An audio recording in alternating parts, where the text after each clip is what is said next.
आज का टॉपिक है थ्योरम ऑफ परपेंडिकुलर एक्सिस।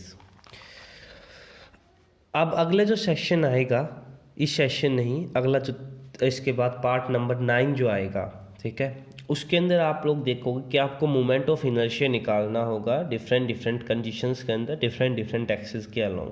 तो ये जो दो थ्योरम आती हैं, theorem of perpendicular axis and theorem of parallel axis, ये बहुत ही इम्पोर्टेंट रोल अदा करती हैं आप लोगों के उनके अंदर। तो हम लोग थ्योरम ऑफ परपेंडिकुलर एक्सिस को फाइंड आउट करते हैं।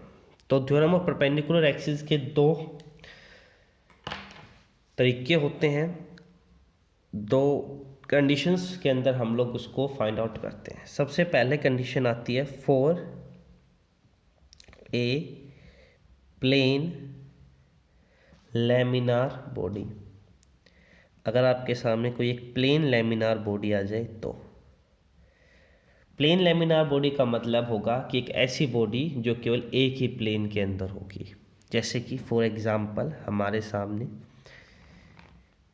इस तरीके से हमारे सामने कोई एक बॉडी होगी जो केवल एक्स और वाई प्लेन के अंदर ही है, ठीक है।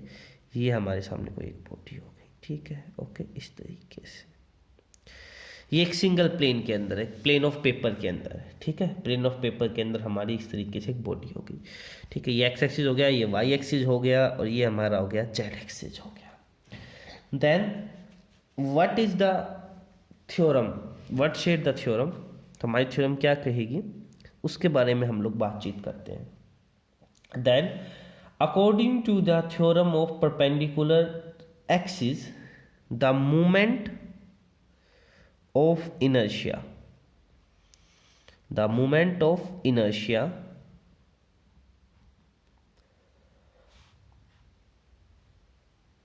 of plane lamina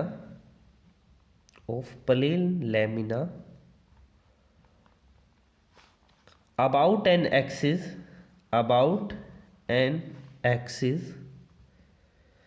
perpendicular to its plane is equal to the sum of moment of inertia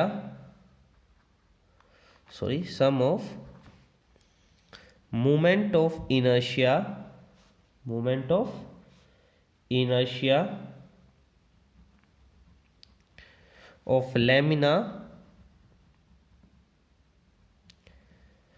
about any two mutual perpendicular axes,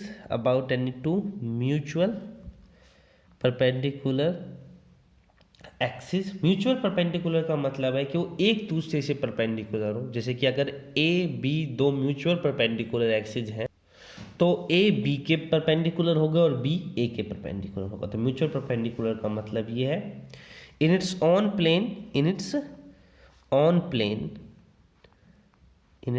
plane and intersecting each other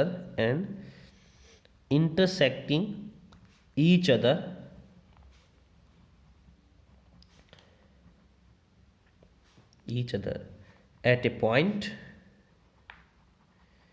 where the first one axis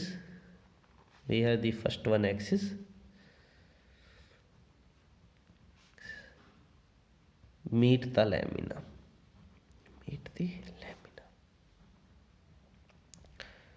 मैंने क्या कहा कि movement of inertia, किसका movement of inertia, आप लोगों का movement of inertia किसी भी एक प्लेन लैमिना का एक ऐसे एक्सिस के अलोंग जो कि उसके परपेंडिकुलर हो। जैसे कि हमारे सामने ये प्लेन लैमिना मान लिया, ये जेड एक्सिस है, इसके परपेंडिकुलर है। अगर मैं जेड एक्सिस के अलोंग अगर movement of inertia find out करना चाहूँ, मतलब आई जेड, तो इसने कहा वो सम मूवमेंट ऑफ इनर्शिया का सम होगा। किन मूवमेंट ऑफ इनर्शिया का, ऐसे दो एक्सिस जो कि एक दूसरे के म्यूचुअल परपेंडिकुलर हो। तो देखो एक्स एक्सिस और वाई एक्सिस दोनों एक दूसरे के म्यूचुअल परपेंडिकुलर है। साथ में एक कंडीशन और कही कि वो दोनों उस पॉइंट पे जाके इंटरसेक्ट करें जहाँ पे थर्ड वन जो एक्सिस है, जो फर्स्ट वन एक्सिस था, उस पॉइंट के ऊपर आपका लैमिना से मीट कर रहा हो। तो ये देखो तो यानी कि इस according to this theorem I Z है वो बराबर होगा I X plus I Y के। ठीक है, यही कहा the movement of inertia of plane lamina about an axis perpendicular to its plane is equal to the plane के परपेंडिकुलर जेड एक्सिस था is equal to the sum of movement of inertia of lamina about any two mutual perpendicular axis in its on plane, कि उसी के plane के अंदर कोई भी दो म्यूचुअल परपेंडिकुलर एक्सिस जो कि मीट करें उस पॉइंट के ऊपर which intersecting each other at a point where first one axis meet the lamina. Clear होगा ये बात? अब देखो ध्यान से, अगर मैं कोई भी एक पॉइंट P कंसीडर कर लेता हूँ यहाँ पर, जैसे कि मैंने कोई भी एक पॉइंट P कंसीडर कर लिया प्लेन लैमिना के अंदर, अब मुझे बताओ इस पॉइंट के मैं कोऑर्डिनेट थोड़ी देर के लिए मान लेता हूँ x और y। अब मुझे इस पॉइंट की x से दूरी बताओ, x एक्सिस से इस पॉइंट की दूरी क्या होगी और y एक्सिस से इस पॉइंट की दूरी क्या होगी अगर इस पॉइंट की कोऑर्डिनेट x y है। तो इधर देखो एक बार थोड़ा सा इस चीज़ को, ये हल्का सा एक कॉन्सेप्ट है। जैसे कि ये मैं पॉइंट ले लेता हूँ पी एक्स वाई, तो ये पॉइंट आया कैसे पी एक्स वाई, इसका मतलब क्या है कि अगर मैं ओरिजिन से एक्स एक्सिस में एक्स डिस्टेंस ट्रेवल करूँगा और फिर मैं ओरिजिन से वाई एक्सिस में वाई डिस्टेंस ट्रेवल करूँगा, तब जाके मेरे पास ये पॉइंट आएगा। तो अगर मैं इसकी ये वाई एक्सिस की दूरी निकालूँ तो वो इसके बराबर होगी और वो किसके बराबर था एक्स, और ये हो जाएगी y, मतलब अपोजिट हो जाती है। तो अगर मैं इसकी x एक्सिस से इसकी दूरी निकालूंगा तो वो किसके बराबर होगी y के, और अगर मैं y एक्सिस से इसकी दूरी निकालूंगा तो वो होगी x के। ठीक है, अब ये तीसरे एक्सिस से मैं इसकी दूरी मान लेता हूँ r। तो कुछ ऐसी कंडीशन बनकर आ गई, देखेंगे ध्यान से, दिस दिस दिस दिस, देखो इस तरीके से क्लोज ट्राइंगल है, एक ये आ गया, ये है x, ये है y, ये है r। अब देखो ये y तो ये भी y होगा, दोनों बराबर है। और अब यहाँ पे आप लोग ये 90 डिग्री का एंगल, आप लोग यहाँ पे पाइथागोरस थ्योरम निकालें और यहाँ से आप लोग r स्क्वायर की जगह क्या यूज कर सकते हैं, x square plus y square. ये एक इम्पोर्टेंट रिजल्ट हमने ज्योमेट्री से सोल्व करके निकाला है, इसको याद रखना। ठीक,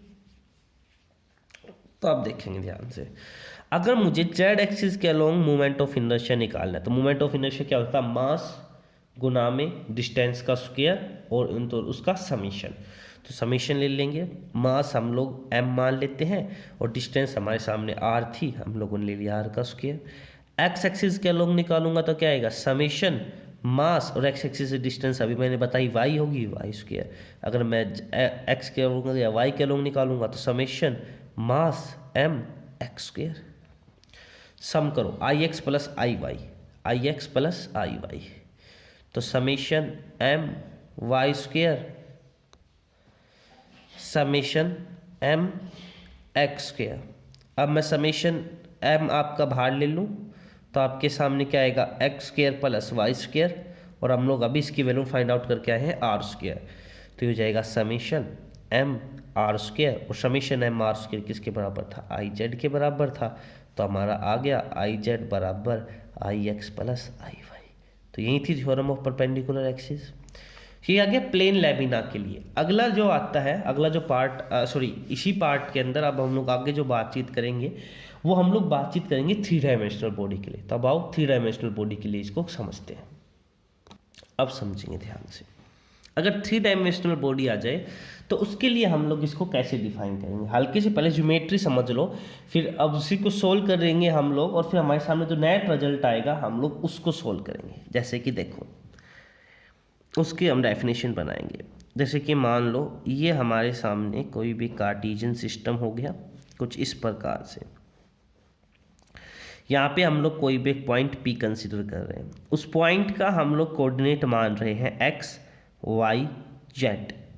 कहने का मतलब अगर मैं उस पॉइंट का पोजीशन वेक्टर बताना चाहूँ तो उस पॉइंट का पोजीशन वेक्टर P का पोजीशन वेक्टर क्या आएगा, xi plus yj plus z के।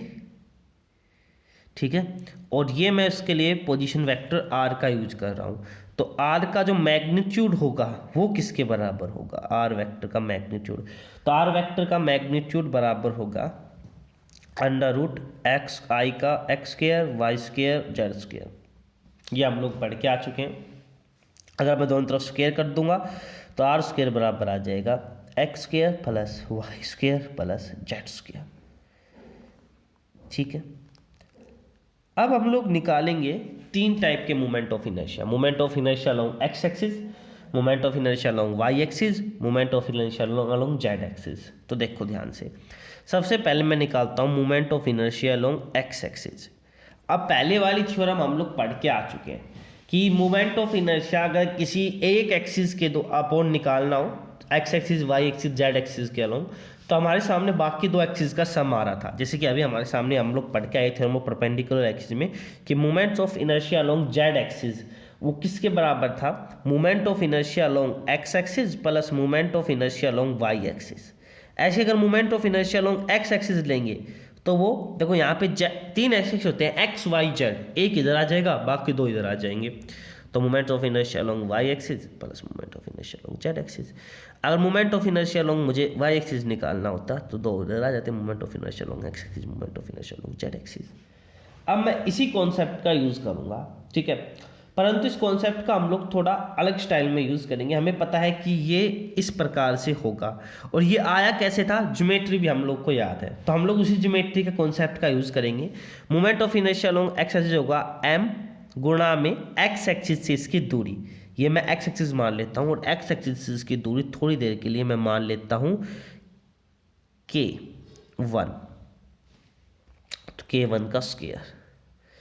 Moment of inertia along Y axis is equal to summation m, और वाई एक्सिस इसकी दूरी मैं थोड़ी देर के लिए मान लेता हूँ k2। वाई एक्सिस इस पॉइंट की जो दूरी है वो मैं थोड़ी देर के लिए मान लेता हूँ k2,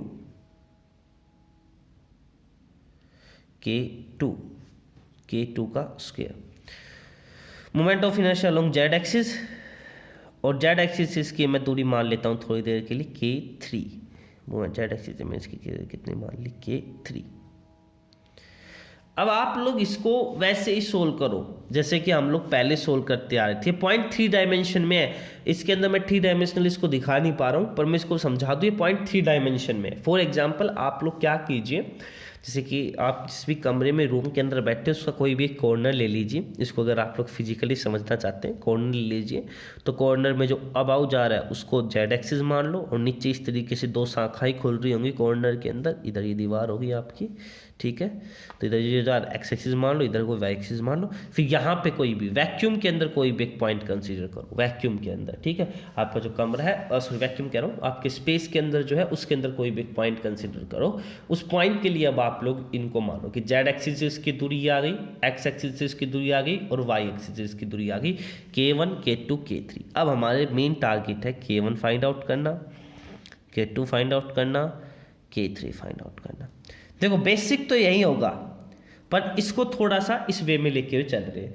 k1 निकालते हैं हम लोग, तो k1 क्या है, x एक्सिस की दूरी है।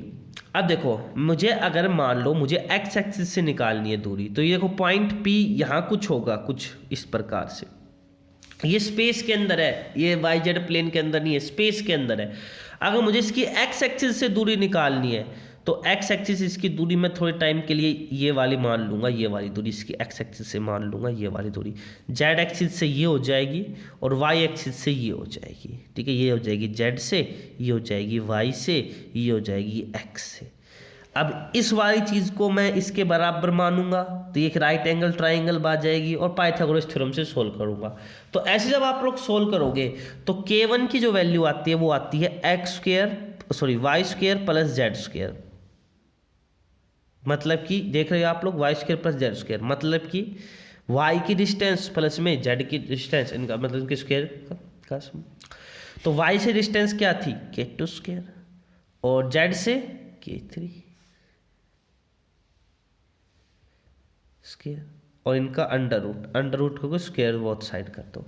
ऐसे करके आप लोग k2 और k3 की वैल्यू निकालो। k2 क्या आएगी, k1 square plus k3 square, ठीक है, सॉरी आप लोग सोल्व करोगे, मेरी mistake, Y square plus Z square, आप लोग सोल्व कर रहे थे तो Y square plus Z square आ रहा था। k2 में आएगा X square plus Z square, और इसी तरीके से आप लोग k3 निकालोगे तो वो आएगा आपके सामने Y square plus X square. जब आप लोग इन तीनों का सम करोगे, मतलब moment of inertia along X axis, moment of inertia along Y axis, moment of inertia along Z axis, तो वो बराबर आएगा summation mass 2 times X square plus Y square plus Z square. 2 को बाहर ले लो तो समेशन मास गुणा में X square plus Y square plus Z square R square के बराबर था समेशन आर स्क्वायर। तो मैं इसको अगर ओ नाम दे रहा हूँ तो आ जाएगा 2 times moment of inertia along of P. तो यहाँ से आपके सामने एक इस थ्योरम का जो है थोड़ा सा जो थ्योरम डेफिनेशन वो थोड़ी सी चेंज हो जाएगी, और वो डेफिनेशन अब नई डेफिनेशन जो बन के आएगी वो क्या आएगी, the sum of moment of inertia, the sum of moment of inertia. किन मोमेंट ऑफ इनर्शिया का सम ले रहा हूँ, 3 डायमेंशनल बॉडी के लिए, 3 डायमेंशनल बॉडी, ठीक, of 3 dimensional body about any 3 mutual perpendicular axis, about any 3 mutual perpendicular axis, कि हमारे सामने कोई भी 3 म्यूचुअल परपेंडिकुलर एक्सिस हैं, उनके अलोंग अगर मुझे सम ऑफ मोमेंट ऑफ इनर्शिया निकालना होगा इज इक्वल टू, किसके बराबर है, ट्वाइस, 2 गुना, किसका 2 गुना, is equal to the twice the value of, twice the value of, किसकी वैल्यू के 2 गुना, twice the value of moment of inertia. अब देखो about their, about a axis, about a axis which passes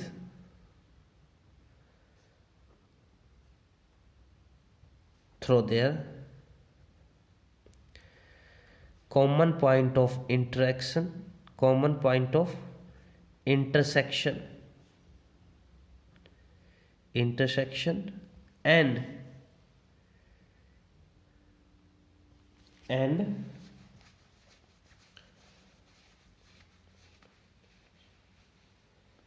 ठीक है, ठीक, या फिर आप लोग इसको इस तरीके से भी कह सकते हो कि the sum of moment of inertia of 3 dimensional body about and 3 mutual perpendicular axis equal to the is equal to the twice of the term summation mr square। बस तो ये था आपके सामने theorem of perpendicular axis. Theorem of perpendicular axis का first जो part था उसके अंदर हम लोगों ने देखा कि जो आप लोगों के सामने moment of inertia along any perpendicular axis is equal to the sum of the moment of inertia, the 2 mutual perpendicular axes which are in its own plane and passes through intersect each other at a point where the first one is meet the body। हम लोगों ने इसका proof देखा। Second वाली condition में हम लोगों ने देखा कि तो तीनों आप लोग के सामने थे, इन तीनों का जो सम है वो एक term summation M R square के ट्वाइस आ रहा था। कैसे आया ये हम लोगों ने हल्का सा ज्योमेट्री के माध्यम से समझा। आई थिंक आप लोगों ने इस सब्जेक्ट को क्लियर किया होगा, इस टॉपिक को क्लियर किया होगा। तो ये थी थ्योरम ऑफ परपेंडिकुलर एक्सिस जो यहाँ पे आके आपकी ख़त्म हो जाती है। अब नेक्स्ट जो पार्ट आएगा उसमें थ्योरम ऑफ पैरेलल एक्सिस आएगा। नेक्स्ट जो पार्ट है शायद उसमें ये थ्योरम ऑफ पैरेलल एक्सिस को मैं कवर करूँ या नहीं करूँ, क्योंकि थ्योरम ऑफ पैरेलल एक्सिस में 3 केस बनेंगे और मैं शायद हर एक केस का अपना अलग अलग पार्ट में हर एक केस को मैं ऐड कर दूँगा। ठीक है, ओके, थैंक यू।